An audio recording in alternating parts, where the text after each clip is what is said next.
Perfect. Recording. Um, Good evening and welcome everyone to our February, not March, PTA meeting. We do have a pretty packed agenda, so I'm sorry if it sounds like I'm talking fast. I just want to make sure that we get to each agenda point. The agenda was just put into the chat, so if you want to just reference that. I want to say thank you to everyone that has made this last month a success. We've had some really awesome events this past month and the month before. So I just want to say a blanket thank you, but we will get to exactly what those are. First and foremost, we want to say hello to Dr. Cameron and to Amy, our teacher and principal that are here, not just the parents that are in the room. And we are going to start off. I'm sorry that we're not doing a community builder, but as each person that is speaking, if they could please introduce themselves before they speak. We're going to pass the baton to Dr. Cameron for our principal's report. Hi, everybody. Happy Tuesday. So I will get started with our principal's report.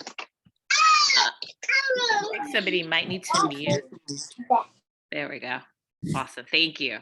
So the first piece of news that I wanted to share was that as of February 10th, the Department of Education has changed its protocols around families showing proof of vaccination when they visit the school. So families no longer have to show proof of vaccination, and that became official this week.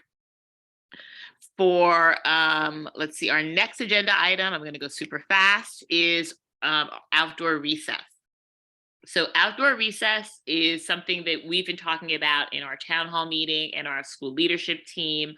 And one of the things that we really want to start is having a conversation around having outdoor recess more often. Right now, the chancellor's regulations are that we can have outdoor recess. Actually, let me put the information in the chat so that you can see it yourselves. I'm sorry, give me 1 second. The trumpet is yes. Go on.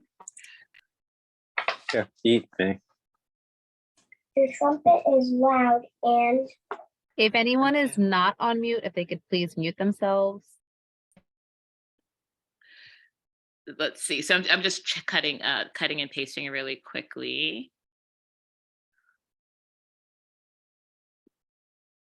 Okay, so I'm going to put this in the chat. Basically, the guidance is that if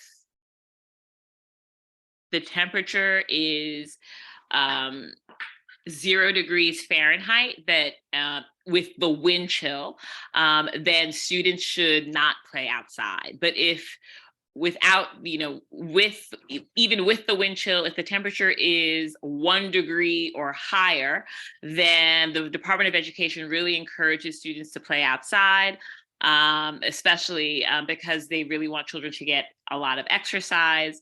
And we know that one of the exceptions for going outside in extreme weather is if a parent has a letter from a healthcare provider saying that their child can't be outside in cold weather.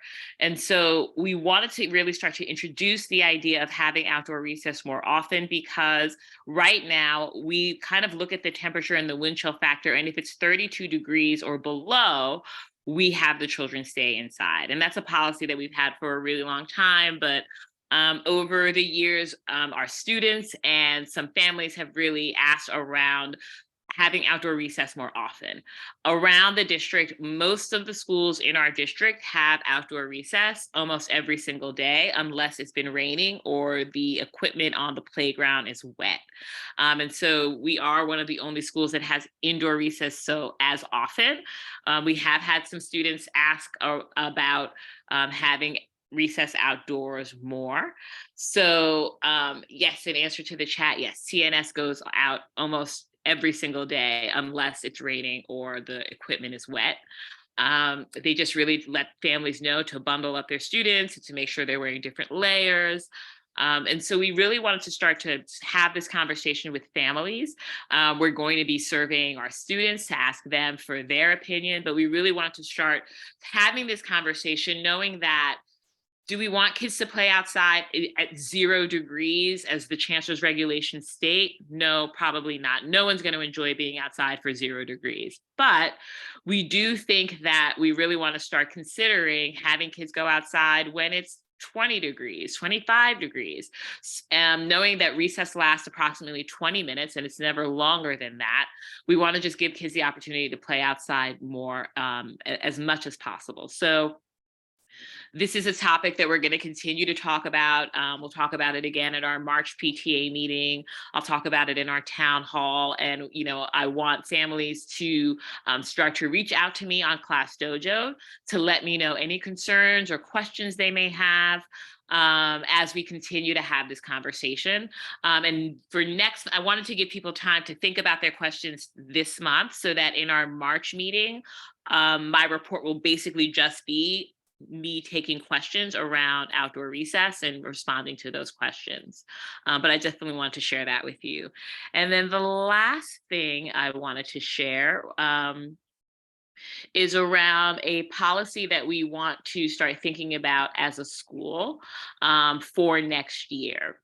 So last year, we actually talked a little bit about the PROS program. And so we introduced it last year. We talked about it at some of our meetings, and I wanted to reintroduce it this year because this is something that as a school, our staff and families, our staff has really wanted us to share this with families so that we can get buy-in from not only our PTA, but also our school leadership team. And so PROS is a program that's sponsored by the Department of Education, and it's called the Progressive Redesign Opportunity for Schools for Excellence. Actually, let me put this in the chat. So PROS is a program that was established by the UFT, which is the Teachers Union, the CSA, which is the Principals and Assistant Principals Union, and the Department of Education. And it helps schools who have, a strong record of collaboration and trust to implement practices that are outside of the UFT contract and possibly the CSA contract. And so what this looks like, this means that as a school, we could continue to have our parent-teacher conferences on one night, where the half day and the evening conferences all happen on one day, so that it's not only all happening, at once, which makes it a little easier for families, but families then don't have to worry about picking up their child early from school on 2 different days. Some other options that we could have with PROS that are outside of the teacher's contract are having professional development half days where teachers can receive professional development. We would have our after school program support any students who might not be able to be picked up that day so that there would be aftercare for those families. And so, that's one option that PROS can offer. Other options that PROS can offer would be to adjust the time that teachers have parent engagement time so that instead of only being able to do it on Tuesdays from 2:30 to 3:35, we could actually be flexible and think about, can we have a parent workshop in the morning at 7:30 before parents are working? Or could we have a workshop in the afternoon, in the evening when parents are not working? And so it gives us a little more flexibility around what our school programming and our interactions as a community could look like. So this is something that, we really want to make sure that families are aware, and, that we want to get, as much feedback as possible.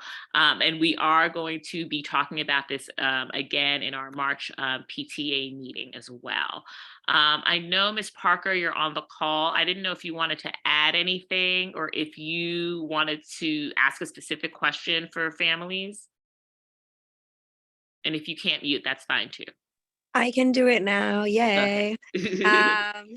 Hi, everybody. So I teach 5th grade. I am also our UFT rep. So we have been talking about this, as Dr. Cameron was saying, as a staff, but also at SLT. So with families who are involved there.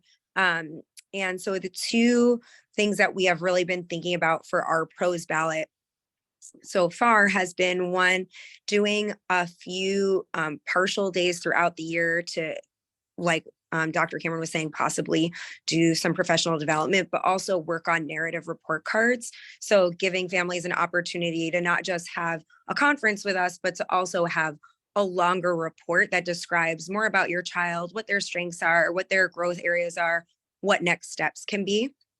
And then the other main part of our pros is something that we actually do already, but to just codify it. So right now, our special ed teachers who are part of ICT partnership. So for example, for 5th grade, my co-teacher Melissa teaches under her special ed license. I teach under my general education license. So once a week during a block of time that is not mandated on anyone's IEP, I teach the class, and she can go to a meeting where she meets with service providers and other special education teachers. So those are really the two main things that are on there right now that we sent in as a draft. And then if that's approved, before we vote on it, we could change it. So I would just say, like, any feedback on those two things, and then anything else that Dr. Cameron was kind of mentioning that sounds good would be really helpful for us to know.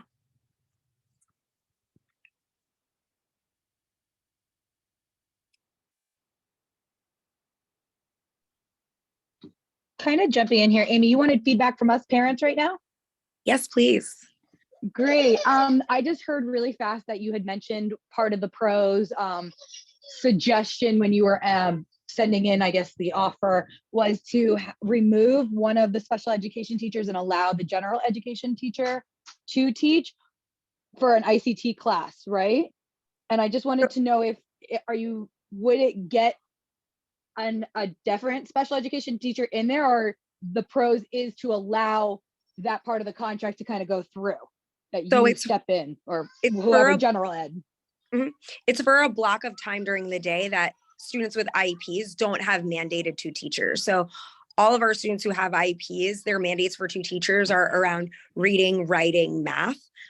So for example, during morning meeting, we love to have both teachers there because it's a time for us to bond and share stories and all of that.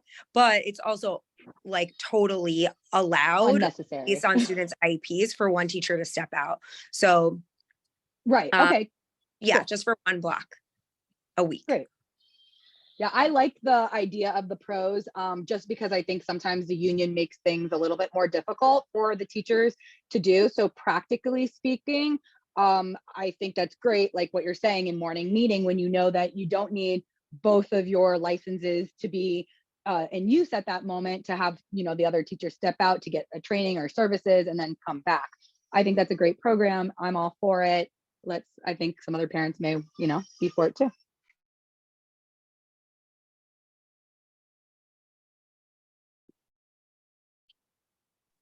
Awesome. Thank you so much. And I know some people, it helps to just sit with things. So if you're sitting with it and something comes to you, you can always shoot it over to me or to Dr. Cameron or to Chris, and we can all kind of coordinate, and we'll make sure that we keep circling back to this. It won't disappear. So before staff votes on it, we need to make sure that we get PTA and SLT approval. So you all will definitely continue to be a part of the conversation.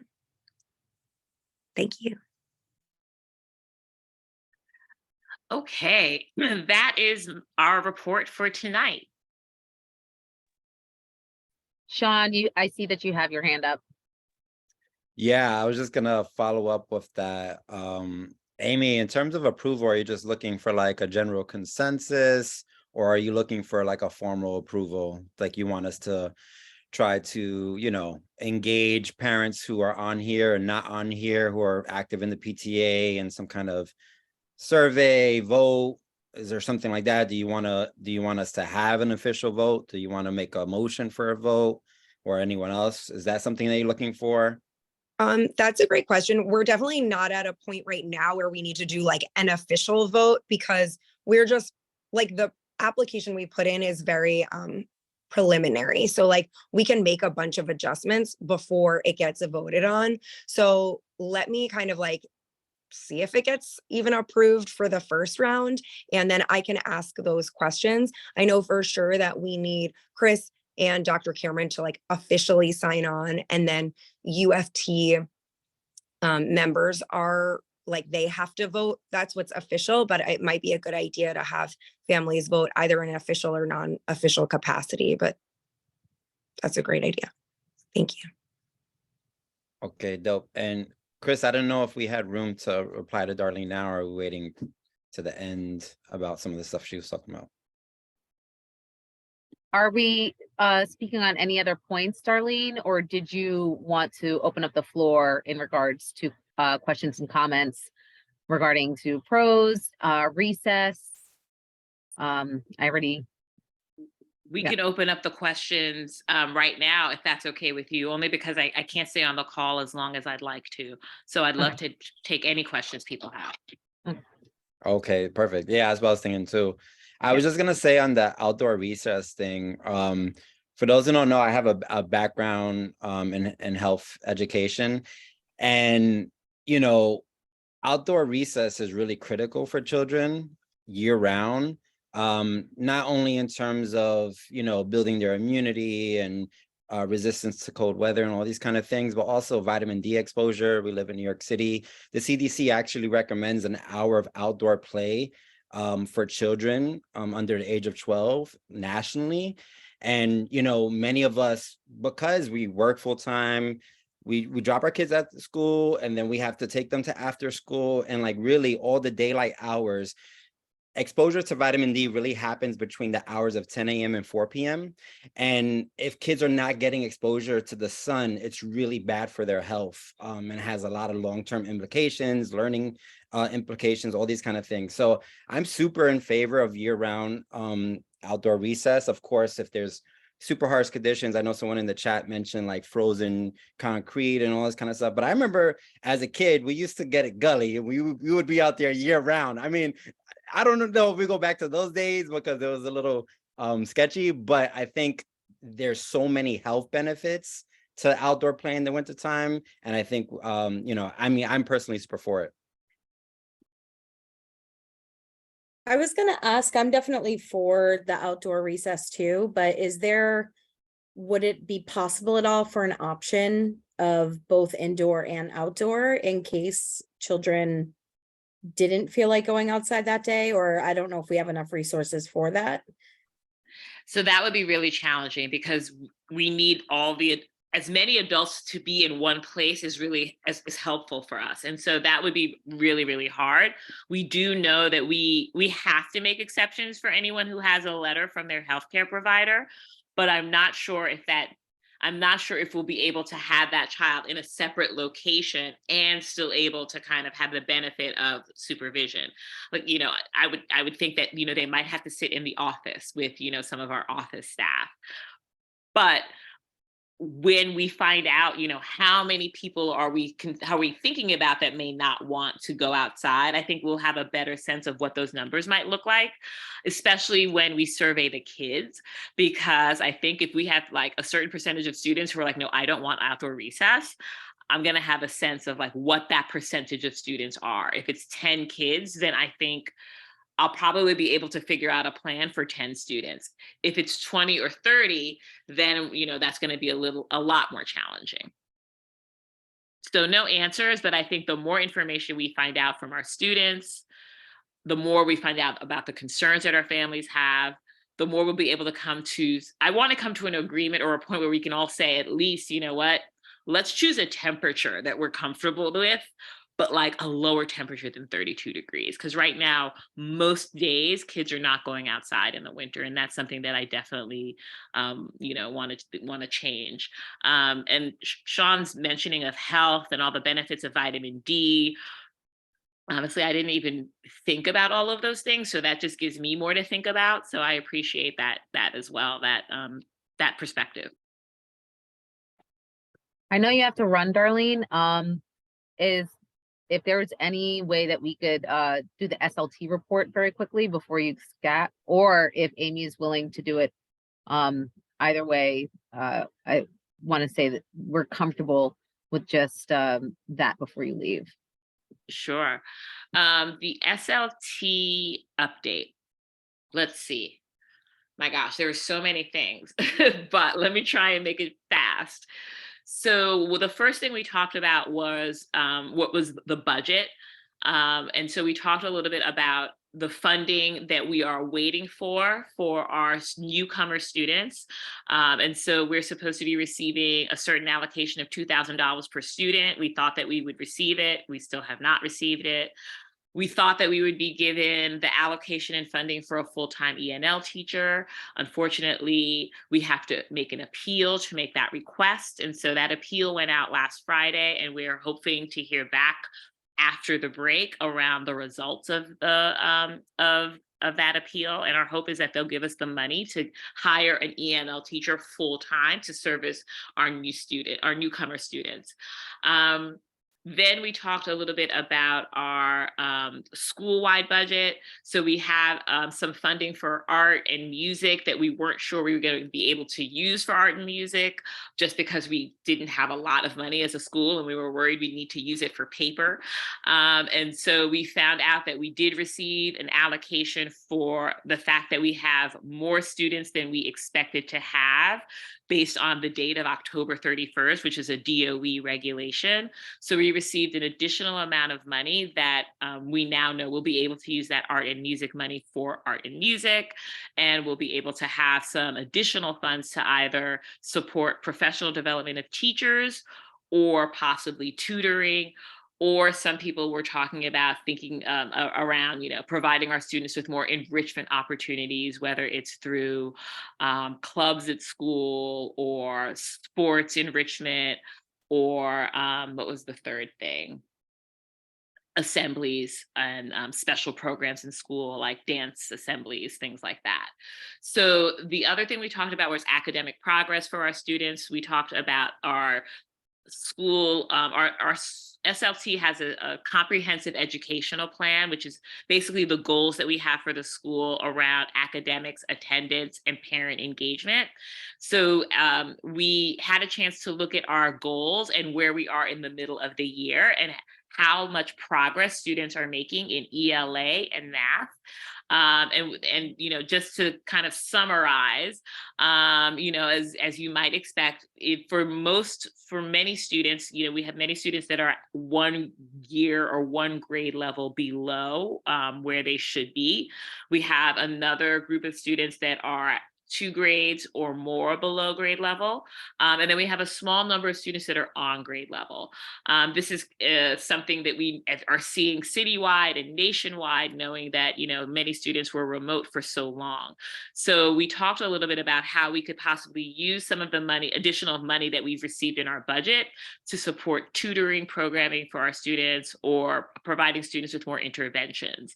And then I think, finally, we talked a little bit about an Amazon wish list that we're creating for our for our staff, to tell us some wish list items that they have.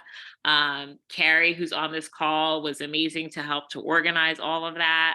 And so we are going to be sending that out to families so that they can if they choose to buy, a specific item for their child's classroom that the teacher has requested, that's going to go out soon as well.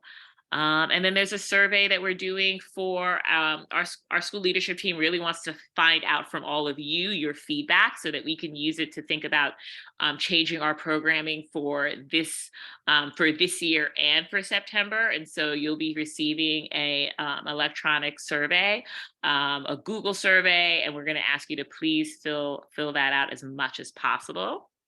And then thanks, Amy, our 5th grade teacher, put in the chat, one of the data highlights from SLT was that on average, our students are just shy of making 50% progress towards their typical goal in math. So that means that, if we're in the midway point of the year, and on average, our students are actually meeting the mid-year check benchmark for math. We're a little below in ELA and reading, and so that's something that we definitely want to continue to work on as a school, but that is definitely a highlight that we want to celebrate. I think that was pretty much everything for the SLT report. If anybody who was there last night wants to jump in and add anything that I might have missed, please feel free to jump in or add to the chat. I know that was definitely a mouthful. We definitely went through a lot. I know that there were some really great ideas as to how to spend the funding that we got. I know tutoring was definitely high on the list. And English as a new language was definitely high on the list as well, especially with the families that we have just received. I know a lot of the students that we have sparked some interest, some major interest on learning Spanish so that they can speak to their families and to our students. So hopefully we can get something of that nature. If there's anyone that did want to add to what Dr. Cameron just said or had any questions, speak now or forever hold your peace. Or send me a message on Dojo. That's good too. Okay, we release you. Thank you so much for that wonderful principals report and SLT report. And again, message me anytime on Dojo. If you have any questions afterwards, Chris, Sean, please feel free to write down questions and send them to me. Thank you, everybody. I'm sorry I have to run, but thank you. Have a great night. Happy Valentine's Day. Happy Valentine's Day. Happy Valentine's Day. All right, and we are now passing the baton to Jenny. She is going to give us our financial report and give a brief debrief on the kindness gram that we just had. Awesome. Thanks, Chris. I'm going to try to keep the treasury report pretty short. I mean, there's just two major points on there. I put it in the chat if folks have access to opening it. So we're going over, the treasury report is from January 1st to the end of January. So there were two main things that came through. Thanks for the share. Two main things that came through in January that I like to make note of. So we're going to be in the income section on the left. So you see balance at hand. That's where we started with a little over 17K in our PTA account in the beginning of January.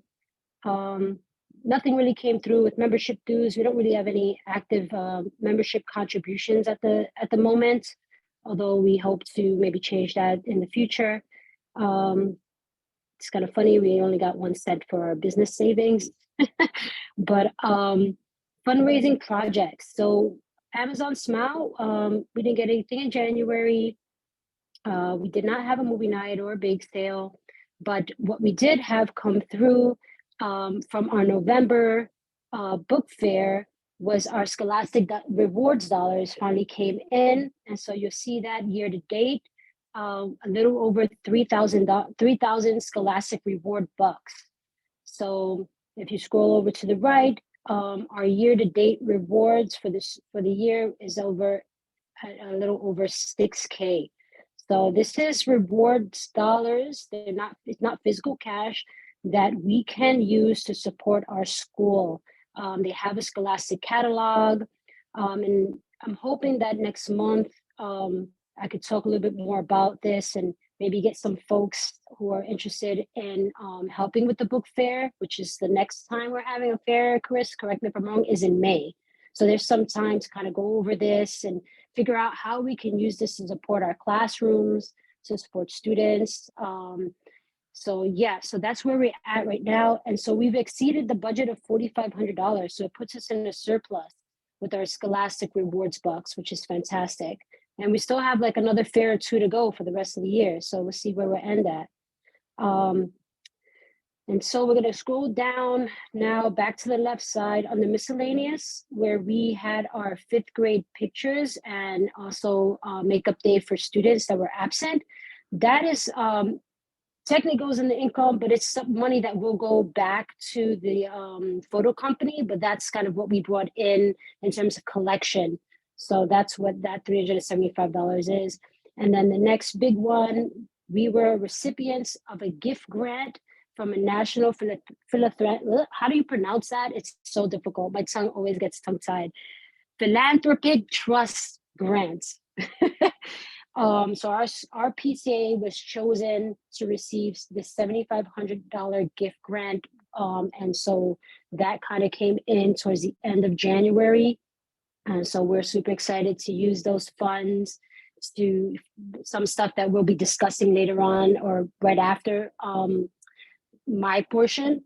And so, yeah, and then I thought that was something that we could really utilize for a lot of support. Again, some stuff maybe Dr. Cameron was talking about, we could think about that as a PTA and kind of, it doesn't maybe won't happen this meeting, but kind of keep that in our minds of how we can now use this to support these new incoming students, possibly support the rest of our grades and stuff like that.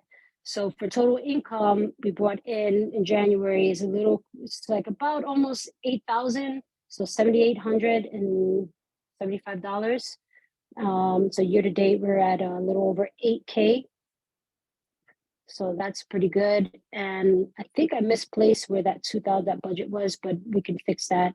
But we're gonna scroll down and expenses are there. So we didn't really have much expenses for January.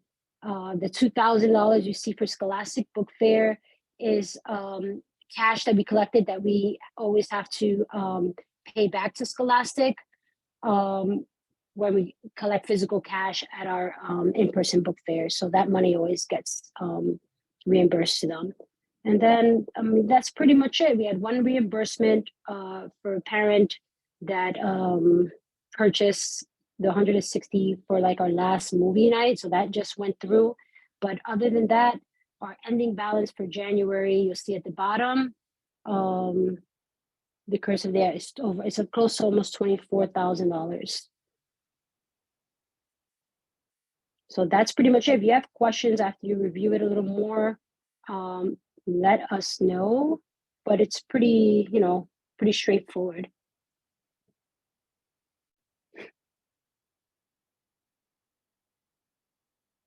And if there's no questions, I'm gonna keep moving along to our, debrief on our kindnessgram. So I don't know what you want me to say, but it was a huge success. Chris, and some others, I don't know, Kala's not on this call, Carrie, Christina, some of the other 5th grade parents really helped to make this kindnessgram 2-day event, a success. We were able to raise a little over $1,300 for the 5th grade graduation experience. So yeah, so I would say it was really successful. We pretty much sold out of everything. The kids were really excited. The 5th graders, came down and really helped out in terms of like setting up and decorating. And today, I believe, is the day they delivered all the kindnessgrams to all the students and all the classrooms. So I think we added another great, successful 2-day event, kindnessgram event. And I don't know if there's anything that you want to add, Chris, but I just wanted to thank everybody who was involved in helping, make it a success. Thank you so much for all the support. Yeah, and if you have questions about it, let us know. But if Chris, you want to add anything, I'm just trying to keep things because I know we're over time with certain things. Trying to keep it short. No, that's perfect. That lets Oh, us I know don't hear. exactly. That lets us know exactly where we are in terms of our budget. That lets us know exactly where we are with how much we did for the kindnessgrams. The kids were fantastic. The 5th grade class was very excited to get those grams out of the door. They got very tired going up and down the stairs. I saw them today. I apologize in advance for all of the chocolates that were delivered, but at the same time, I'm not at all apologizing because it's now your fault. Because it is up to you guys. Everyone was very excited. All of the parents that supported, that donated. It's our school that's supporting our school. Our parents that are not in 5th grade that are still supporting the 5th grade class. That's very important. So that's what made it such a success. So thank you for your support. Next we have Sean giving us a little bit of our budget report. Okay, yeah, let me share this too. Hold on one second. Too many screens. Okay, so our budget is different from our financial report in that it is our projected or planned income and expenses for a given period. So we do a budget at the end of the year.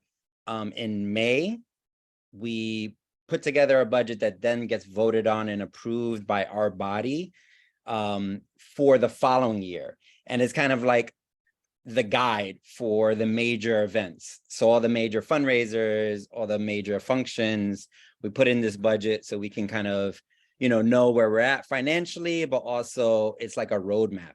This is especially helpful when there's transitions in the board, because the board kind of helps steer the ship. So it's like a little bit of a map for them the following year. Then in the middle of the year, we do a reassessment of our finances. Is there anything that we want to take out of the budget, put in the budget, things like that. Now, we didn't get the budget fully completed at the end of last year. And so we were kind of working off of skeleton budget. And so when it came to this mid-year one, we fleshed it out a little bit more with the stuff that we know is planned. So that's just the back end of it. But we're going to be doing this process again in May, and it'll be a little bit more fuller. So in any case, as you saw in the financial report, our beginning balance at the top of the year was just shy of $18,000 in the PTA bank account. And then this first section is our anticipated income. So we have 3 more major fundraising functions this year. We have a movie night that's taking place next month, Friday, March 17th, I think it is. So Friday, March 17th will be our next movie night, which I think is it on the agenda for later to talk about that a little bit, a little announcement. So we'll talk about that a little later. So our next movie night's happening. And so that 500 is based off of kind of the average money that we've been bringing in for these events. That's where the 500 number comes from. We usually play a little safe. So sometimes we'll raise as much as like 700, but we just put 500 in the budget. So it's a little safer. And then our next bake sale is going to be in April. And so our spring bake sale is also usually our first outdoor event again after the cold months. And on average, we bring in at least $800 for those bake sales. And then our last big fundraiser is our end of the year Scholastic book sale, which is going to be happening in May, which Jenny was talking about. And so that 2,000 again is based off of the averages we've been doing for the past couple of years. So that brings our total anticipated income for the remainder of the year to $3,300. Then our anticipated expenses for this same period. So for our Candygram, Kindnessgram is still the old language in there. We transitioned to Kindnessgram. We have the expense of $450. And of course, that's going to all be reflected in our February financial report because it was an event that happened in February. So that $450 is actually up from what we've done in years past. I think we've done around $250. But there was a lot of excitement this year and we really mobilized and we did a bigger investment, kind of a risk, but it yielded great results.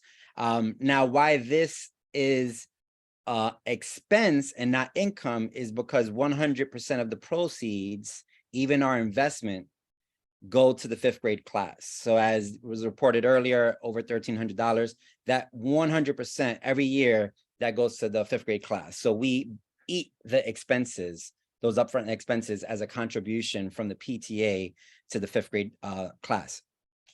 The other expense is senior pictures and staff pictures. This is something that is new, is an additional expense that we brought on this year. If you remember a couple of months back, we voted on supporting in this way the staff, and then last minute there was some confusion with the senior pictures, and we're like, we gotta support the 5th graders and get that funded as well. So that was an additional expense, something that we never do. Usually class pictures that happen, the seniors just put on cap and gowns or get the cap and gowns with their general class pictures. This year we were able to give the opportunity to 5th graders to get 2 sets of pictures, which was amazing. So thanks everyone for that. The next expense is our upfront cost for movie nights. So we usually front $150 for snacks and merchandise that we sell to do the fundraising, in addition to the small tickets that we sell for entry and the popcorn that we sell. Usually we have to re-up on the popcorn too, with that expense. Initial expenses for our bake sale, $250, our average expense. And then the next one is a big one, which I think is, am I talking about it now? Or are we talking about it later, Chris, the end of the year party? Let's get through this and then we can touch base on it a little bit later. All right, cool. So we'll talk about this more later. But we're planning to do a big end of the year celebration for all the STAR community. And that's going to be something that has the expenses of $2,000 estimated. So you can see there, it's for permitting, for purchasing of food, games, activities, live DJ, sound equipment, all this kind of stuff. So we're going to talk about what that's going to look like in the proposal coming forward. And then this last expense is something that we actually voted on, I think it was maybe like 2 years ago, is to actually buy the materials to create a STAR dedicated bike scooter rack. So we're partnering with this organization that's going to provide the manpower, the people power to actually use the blueprint and make it, but we're buying the wood, the lumber, the mechanics, all that kind of stuff. So that brings our total expenses to $3,850, which puts us in the red. But that is because we knew this proposal for the spring yard party, this was after we found out knowledge that we were getting that grant. So one of the proposals for that $7,500 grant is to use a significant portion to do this end of year celebration. So while on this report, it shows in the red, we know that we're going to be in the black because we have that buffer from the grant that we received, just so people understand when they see this. And I'll share this out as well in the chat so people can look at it at their own time. Any questions about this or thoughts?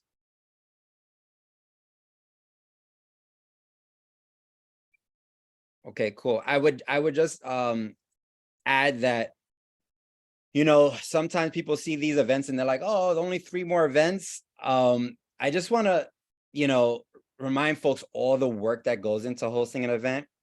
So like, even though it happens on like a movie night happens on one night, it's just a few hours on that night. There's weeks of preparation. There's days of purchasing goods, organizing. There's back-end administrative work to put up, you know, flyers on Dojo, get Sign Up Genius organized, all this kind of stuff. There's a lot of stuff that goes into all these events. Our Scholastic Book Fair is a full operation, almost a full-time job for a week. And there's tons of prep work that happens to that. And so when Jenny was mentioning earlier, like, oh, hopefully next month we could talk about this, is because like our Scholastic Book Fair is a big lift and Jenny and the team always need extra support. So while it doesn't seem like we're being super ambitious with 3 events, just know that it's a very big lift, big commitment. So this is going to take a lot of hard work. It's not going to happen easily. Like, we're not just going to get $3,300 with just like, oh, we want to host an event. there's tons of back end stuff. And this is also an appeal to people. Like if you're looking for ways to plug in and you still haven't, figured out your spot yet with the PTA, look at these 3 events, think about the other stuff that we're talking about with the end of year celebration, and see how you can, step up where you can step up and support others. Cool. That's all I got. Thank you so much, Sean. That was exactly what I'm always preaching. This cannot happen without the power of volunteers. Each and every event is spectacular in its own right and its own way because of all of us. You guys make the world go round and you guys power it through. Kindness Graham is a perfect example of that. We had the 5th graders right there next to not only 5th grade parents, but other parents. So that shows that we are supportive in every single aspect. And so we want to continue doing that for the rest of the events that are coming up. So yes, I want to mention the new business. It seems like our Title I representative is not on just yet. So we can circle back to that.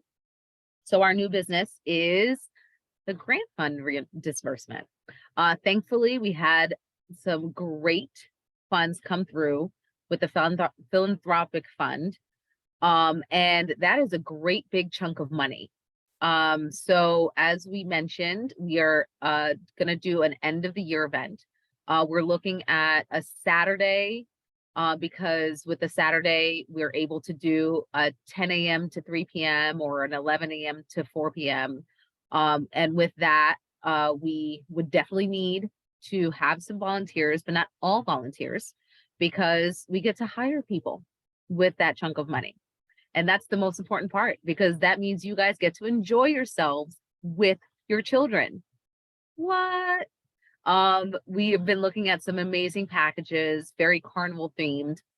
The permits that we're talking about will allow us to do like bouncy houses and so on and so forth on the 3rd Ave and 4th Street, 4th Ave side, 3rd Street and 4th Street side. And it's all about bringing our community together. So this would be either the 1st or 2nd Saturday in June. So that's a great time to anticipate some really great weather. And so we just want to see your thoughts on this as far as, do we say yes to this as a community for a PTA community, or is this something that we're totally off our gourd? How would you guys even think about this? This is a horrible disbursement of our funds. So bring this to the floor. Can I just add some context on the $2,000 number? So basically, the research that we've been doing to, we would have to get permits for either the schoolyard or for doing a street closure, either on 3rd or 4th Street, like a block party kind of thing. We would have to get permits for amplified sound. So that's, having speakers, having music. We would have to, with food distribution, we have to have someone who has a food vendor's license. But then the bigger expense is this carnival thing that Chris is alluding to, which is basically, we've been researching these businesses that basically bring like an all-out carnival experience to you. So they bring the bouncy house, they bring all the games, they bring the clowns, they bring all this stuff.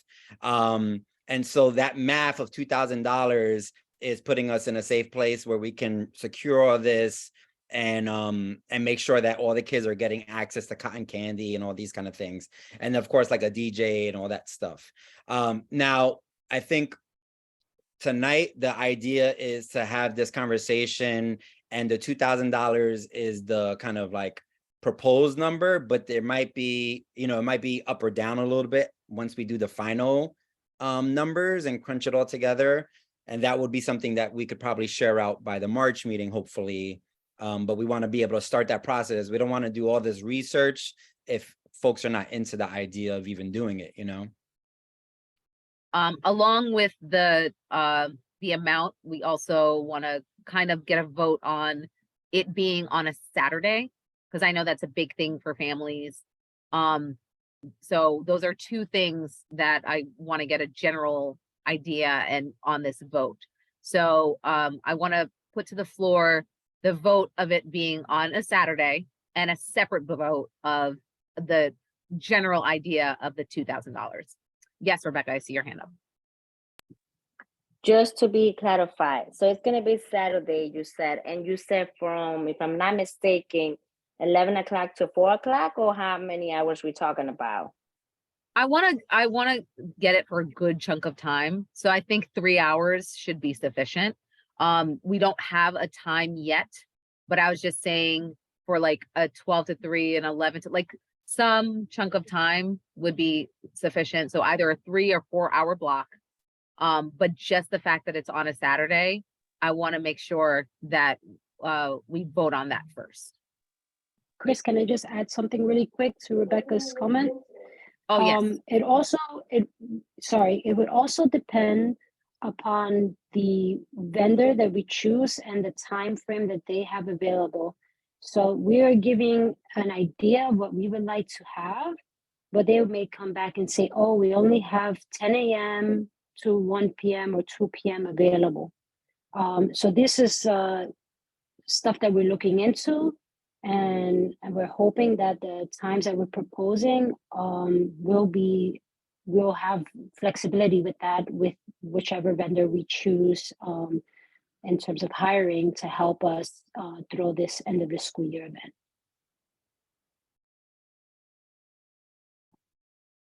Does that answer all of your questions? Yes, it did. Thank Okay, you. perfect. Does anyone else have any questions?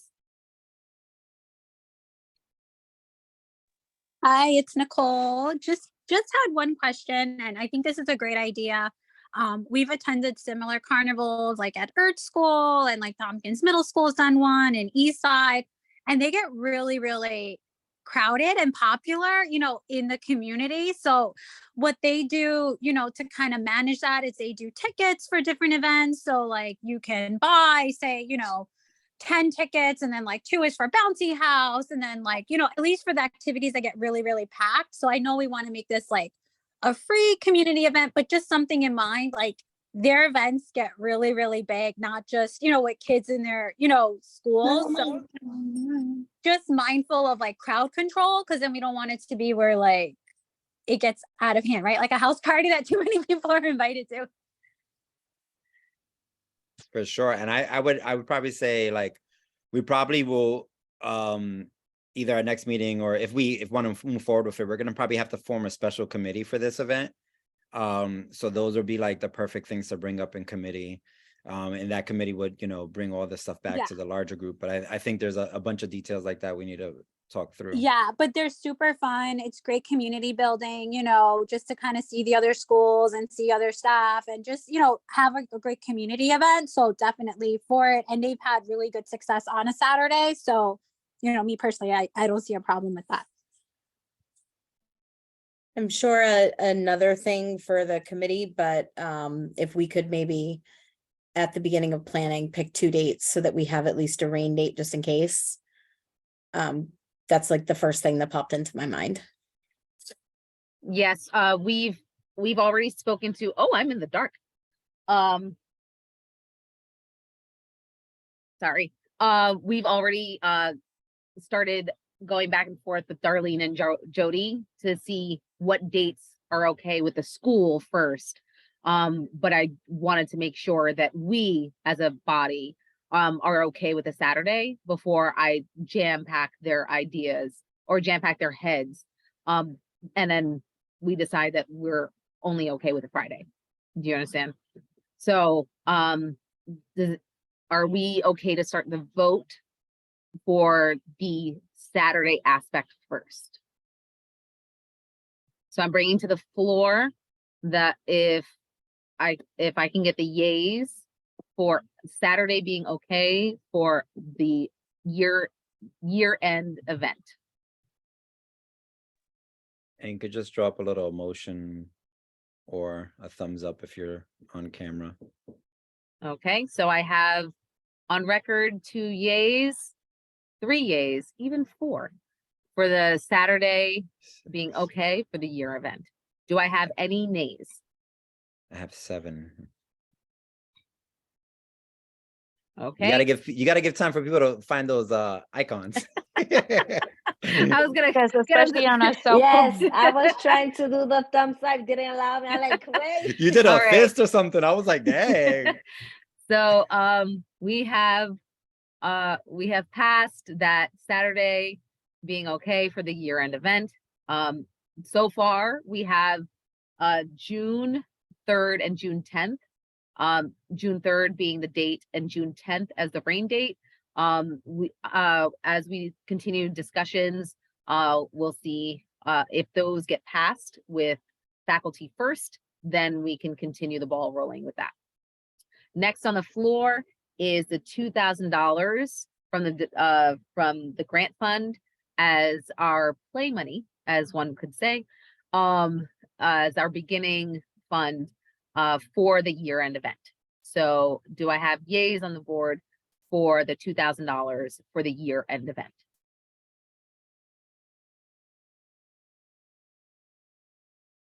I see 3 yays, which passes. Do I hear any nays for the $2,000? I did it. Yes. All right. As I see no nays, that means the $2,000 passes for the year-end event. And so we have those funds approved for the year-end event. Does anyone have any questions? Wonderful. All right, next on the agenda, the children are going on a field trip. The 3K has asked us to fund their field trip to go see a play about Frida at Teatro Sea. They have requested $150 for the field trip. We just have to vote for these funds. Do I hear yays for the $150 for the 3? Oh, wow, I didn't even finish. Okay. Everyone wants to send the kids to the field trip. Okay. They're Do I gonna hear enjoy any- it. I Oh my know. God. They need the trips. And I think they're like get to go on walks now. It's very cute. Do I hear any nays for funding the 3K field trip? Okay, the $150 is approved for the 3K field trip.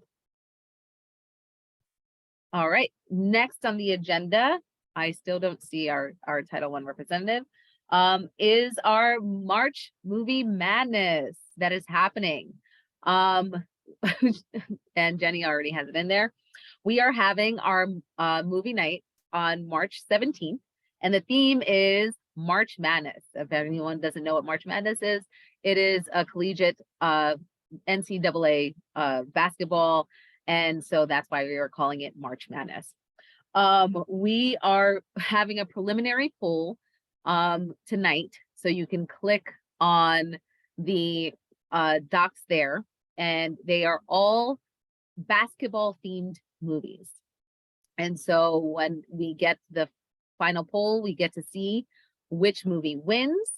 So these are going to be gotten out to, these are going to go out to everyone at the school, and we get to see which movie is going to win. I'm already voting, and I know which one I'm voting for.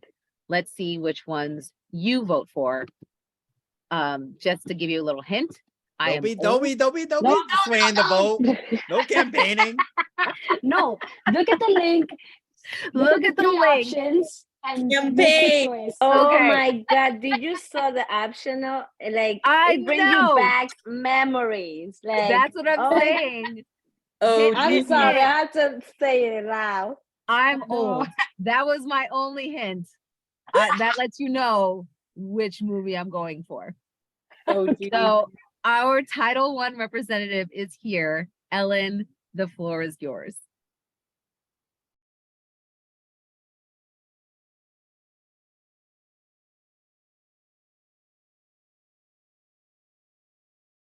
You're muted still.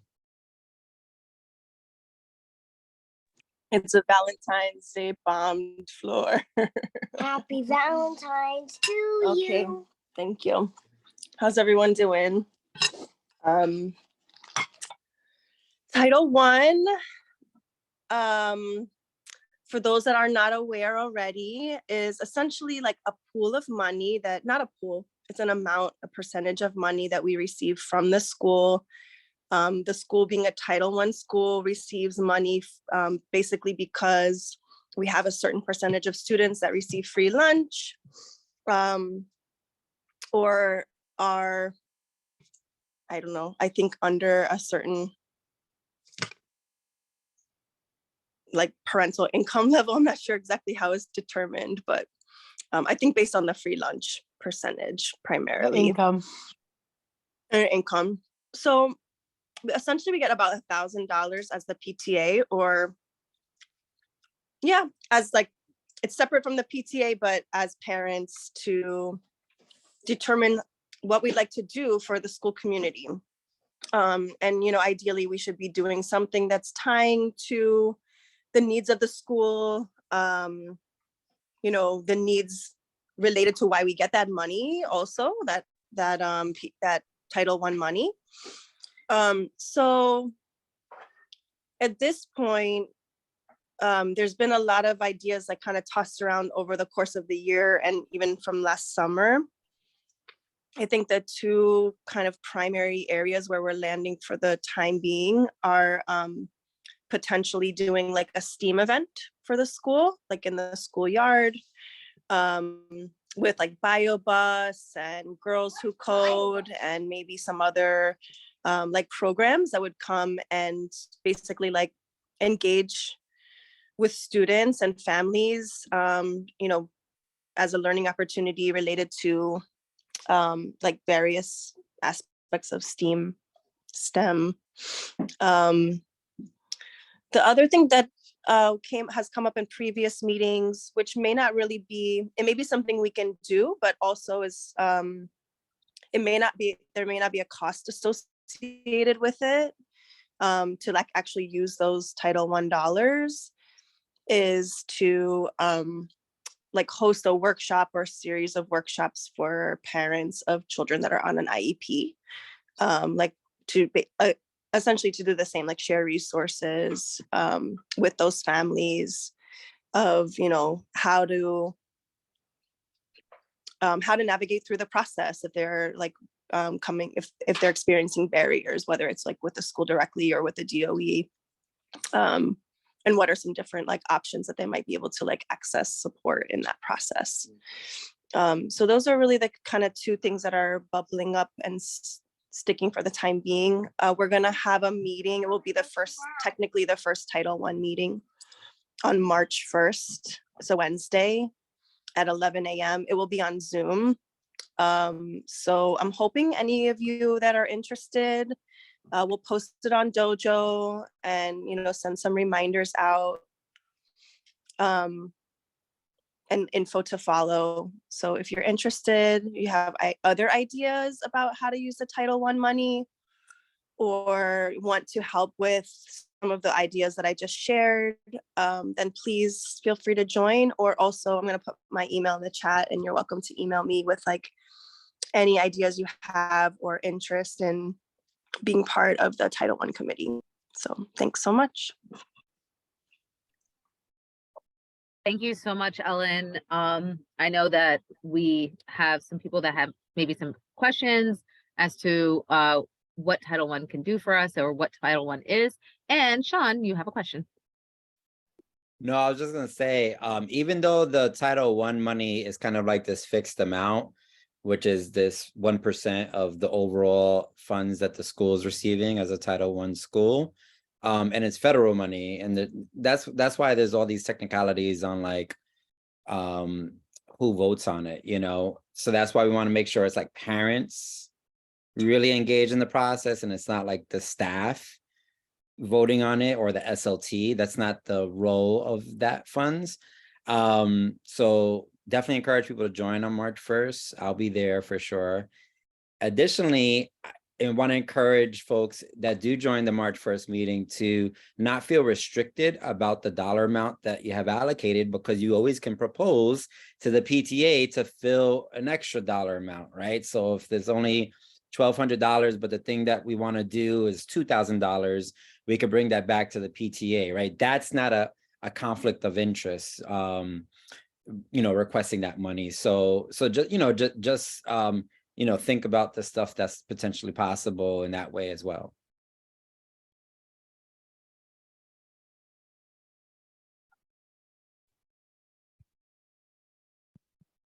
Is there anyone else that has any questions as far as Title I or how they can be more involved in Title I? Because we are always looking for people to be part of the Title I committee. So we love to have people on separate committees. You don't have to be committed to one committee.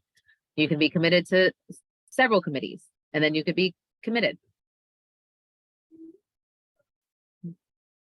That was a joke. Sorry. All right.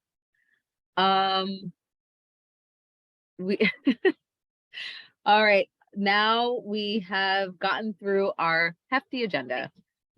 We are here to our open floor. Anyone that has any questions as to anything that has been spoken to today or tonight, any open ideas that you have, please speak now. Let us know. This is the perfect opportunity to get it out now.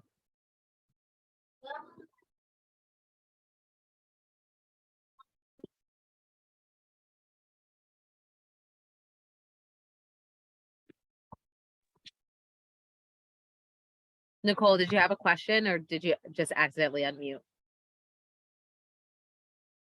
Oh, sorry. Nope, no question. Oh, okay. How are we doing on that poll, Jenny? Or did anybody vote, or is it just me?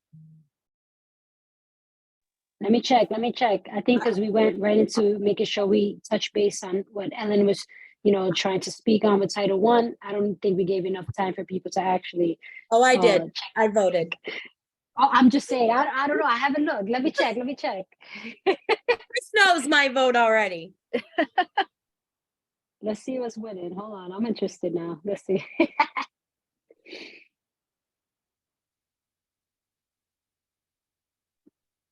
Definitely want to suggest people get those votes in. Check it out. The movies are amazing, and we're very excited. Vote. Huh? I just vote because it didn't allow me. It's like getting stuck, but I just vote. Sean saw my vote, I think. I don't have access to it. Jenny has access. I had a question, Chris. Did we ever get the board decorated? We did not get the board decorated, only because the printer it won't let me lighten up the pictures. So we're going to do something a little bit different. What we're going to do is a young girl. So I'm going to get the brown paper, and then we're going to do 2 Afro puffs. And then I'm going to do a tree as her body. And then those are going to be different pictures. So that is what I'm going to be working on, not tomorrow. But I am going to be working on it either Thursday or Friday. I know that since Women's History Month is going to be right around the corner, then those 2 boards can live, and I'm going to do something for us for Women's History Month as well. So we're going to have that's why I was asking if we wanted to do a Women's History Month thing.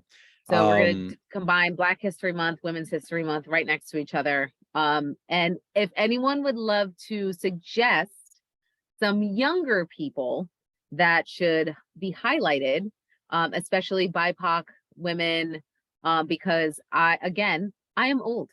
So me putting up Sonia Sanchez isn't going to be the right demographic for our kids. So I need some people that our kids are going to be like, I know her. That'd be great, because when I mention people, they're like, I have no idea who that is. And I'm like, you know what? You're right. You don't. So I need suggestions from our younger folk as to who our third, fourth, fifth graders should be looking towards for the next 2 months for our Black History Month, our Women's History Month, and who should they strive to look for some inspiration? I have a question. Are we doing also the Hispanic thing monthly? I would love to.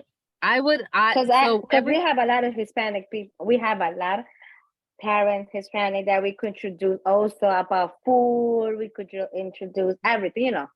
So now that we're back in the schools, all of the heritage months, all of the everything, we can do it. We can do our board. We can celebrate the heritage months. We can do different things. So we want to do, Amanda Gorman is a good one. Thank you. Why didn't I think about that? Yes. So an idea that we were spinning about was to have a speaker for Black History Month come and speak either to the children or to the parents. Another thing was to have a Teatro Sea event for the school, but unfortunately the timing just wasn't working out. But if you can think of something else that we can do where it would come to the school so the children can have it, those are things that we want. We want the children to be engaged, number one, in their community, number two, with their heritage. Those are all things that we want the children to experience. Oh my God, these are great. Email me all of these people so that, because I'm going to forget it in 2 seconds. But yes, please email me these folks or send it to me on WhatsApp through our parent leader chat, because these are people that I need to print out for our board. But back to what I was saying, please, any ideas that you have or any connections that you have through our community so that we can have our children experience, this is what's important, because it's not just about us telling them what's great, it's them experiencing it for themselves and them feeling that pride. And that's what's so important. So yes, now that I'm off my soapbox, we would love to end this on a high note and say we are very excited for the next couple of events. And please, please, please volunteer. If you have any ideas of what events we can do, because it's not all about fundraising. It is about having the children experience what they can. If they are in 5th grade, let them experience what they can until June. If they're the little tiniest of people, let them just experience it and then have fun while they're doing it. So it's a joyous experience for everyone. And is there anything else that we can think of before we sign off? Enjoy your Valentine's Day. Oh yeah, that's right, it's Valentine's Day. Happy Valentine's Day, folks. I posted what the voting is looking like in the chat, so people can see the image. That's campaigning. I like that. That's why you I said like no that. campaigning. Oh, you guys are silly. Yes. Happy Valentine's Day, everyone. Have a joyous night. Have a lovely night. And I'll see you next month. Thanks, y'all. Have a good evening.